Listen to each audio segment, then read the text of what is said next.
सभी पहुंची हैं कन्हैया के पास। और कन्हैया ने जैसे ही देखा कि सारी गोपियां आ गई हैं, तो कन्हैया क्या कहते हैं पहले तो कि स्वागतम वो महाभागा प्रियम किम करवाणि वा। स्वागतम हो महाभागा, आपका स्वागत है।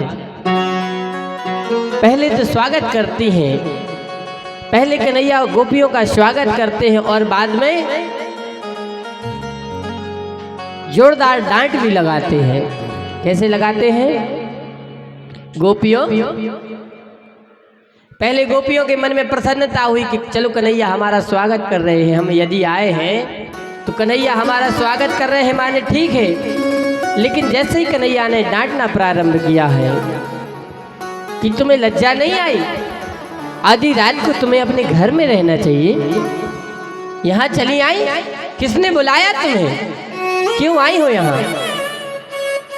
अब गोपियों की बुद्धि खराब। गोपियां कहती हैं अरे कन्हैया, पहले तो तुम बुलाते हो, पहले तुमने हमें बुलाया, तुमने बांसुरी बजा के हमें बुलाया, अब जब हम यहाँ आ गई तो तुम कह रहे हो किसने बुलाया तुम्हें? तुमने तो बुलाया है हमें।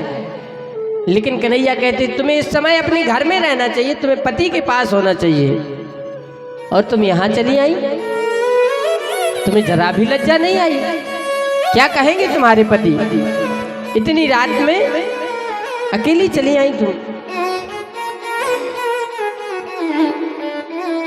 बेचारी गोपियां आप क्या कहते, बीच में फंस गए कि पहले तो बुला लिया और हम जब आ गए तो अब कह रहे कौन बुलाया, किसने बुलाया तुम्हें?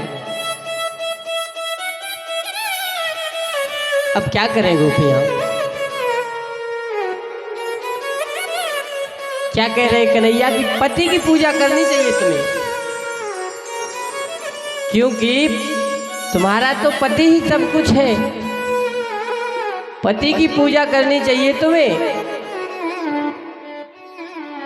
यहाँ क्यों चली आई? अब जैसे ही उन्होंने कहा कि पति की पूजा करनी चाहिए और गोपियां बात पकड़ जाती हैं।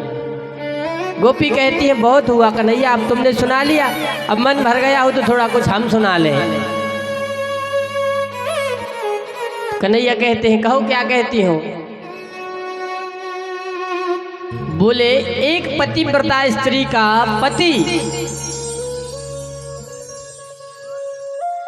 पतिव्रता स्त्री का पति अपनी पत्नी को घर छोड़कर कार्य के लिए, धन अर्जन करने के लिए विदेश जाता है, कहीं भी बाहर जाता है धन कमाने के लिए। जब धन कमाने के लिए जाता है तो वो पत्नी उससे कहती है कि मैं तुम्हारे बिना रह नहीं सकती, मैं कैसे रहूंगी, मैं तो तुम्हारी नित्य प्रति पूजा करती हूँ, तुम नहीं रहोगे तो मैं कैसे रहूंगी?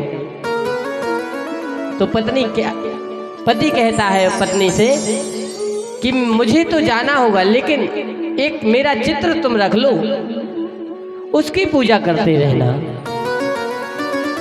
और अपना चित्र देकर पति विदेश चला जाता है और यहाँ नित्य प्रति पत्नी उसी की पूजा करती है। और जब धीरे धीरे समय व्यतीत होता गया तो पत्नी पूजा कर रही है, घर में उस चित्र की पत्नी पूजा कर रही है और सामने से आ गया पति। जब पति घर आता है तो पति कुंडी बजा रहा है, घर के दरवाजे खटखटा रहा है कि खोलो मैं आ गया हूँ।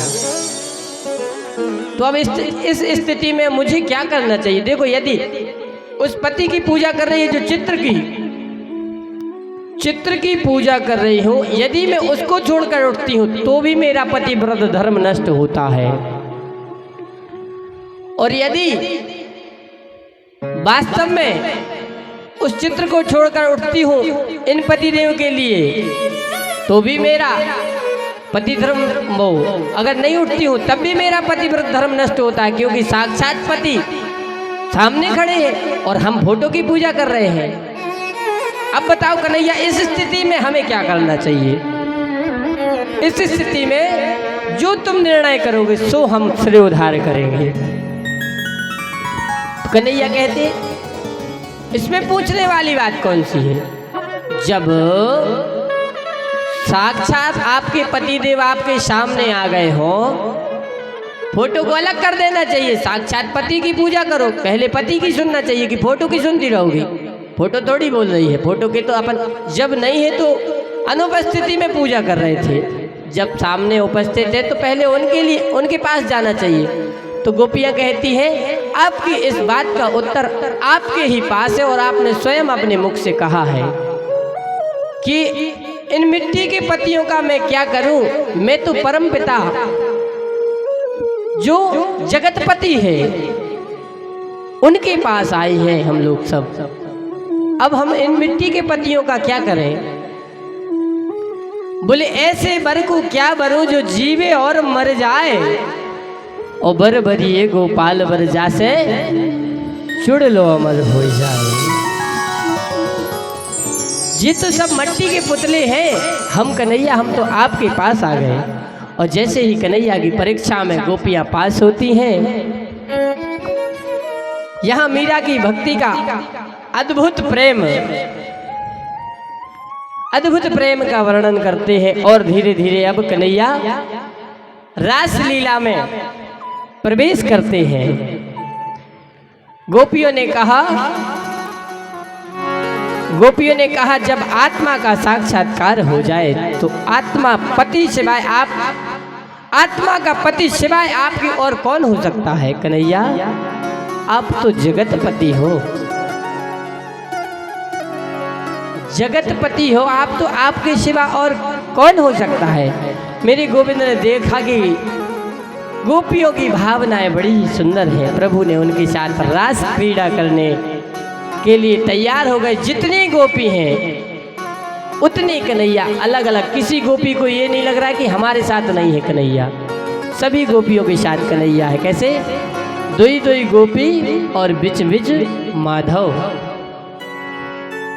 हर गोपी के पास में कन्हैया है और भगवान लीला करते हैं और रास रचते हैं। कैसे? रास रचो है, रास रचो है, यमुना किनारे सखी रास रचो है, रास रचो है, यमुना किनारे सखी रास रचो है, रास रचो है, रास रचो है, यमुना किनारे सखी रास रचो है, रास रचो है, रास रचो है, यमुना किनारे सखी रास रचो है, रास रचो है, रास रचो है, यमुना किनारे सखी रास रचो है। जय हो।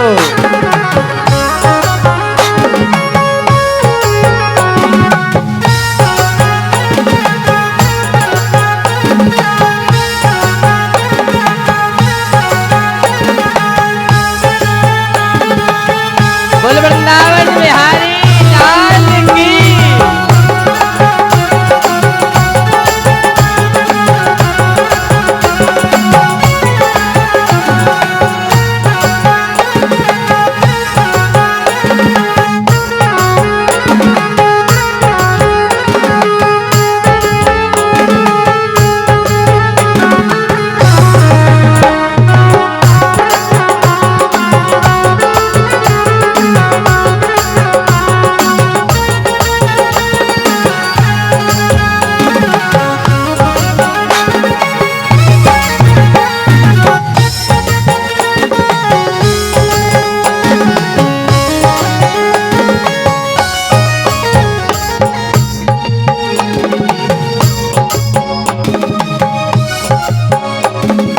रास रचो है, रास रचो है, यमुना किनारे सखी रास रचो है, रास रचो है, रास रचो है, यमुना किनारे सखी रास रचो है। रास कैसा रचा है? रास में केवल गोपियां और भगवान नहीं, जितने देवतागण हैं सभी रास मंडल में पधारे हैं। कैसे?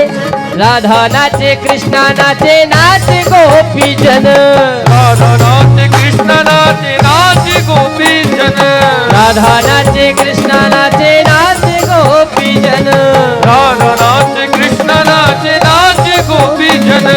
मन मेरा बन गयो सखीरी पावन वृंदावन, हाँ मन मेरो मन गयो सखीरी पावन वृंदावन, हाँ मन मेरो मन गयो सखीरी पावन वृंदावन, हाँ मन मेरो मन गयो सीताराम। सखीरी पावन वृंदावन।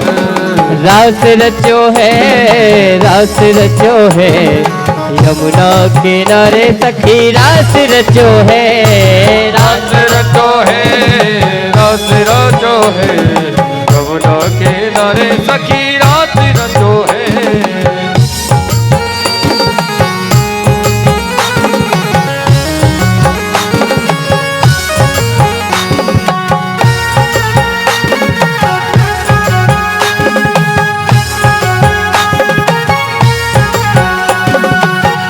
नाचे शंकर नाचे नाचे देवगण, ब्रह्मा नाचे नाचे शंकर नाचे नाच देवगण, चंदा नाचे सूरज नाचे नाचे तारागण, चंदा नाचे सूरज नाचे नाच तारा गण, गंगा नाचे गंगा नाचे यमुना नाचे नाचे नदी गण, गंगा नाचे यमुना नाचे नाच गोपी जन।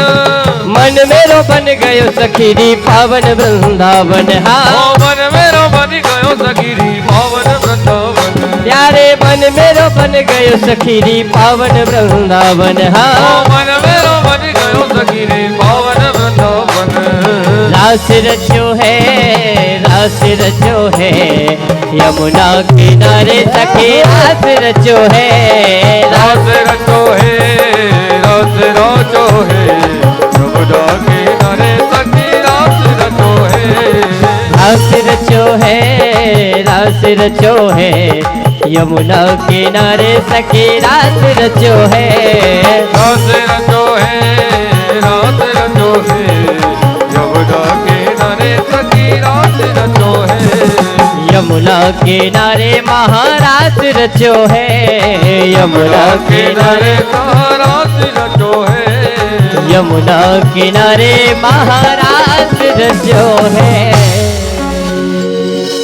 बोले रास बिहारी भगवान की जय हो। अब जब सभी देव आ जाते हैं रास मंडल में, तो भूत भावन भोलेनाथ का भी मन होता है कि हमें भी रास में चलना चाहिए, लेकिन वहाँ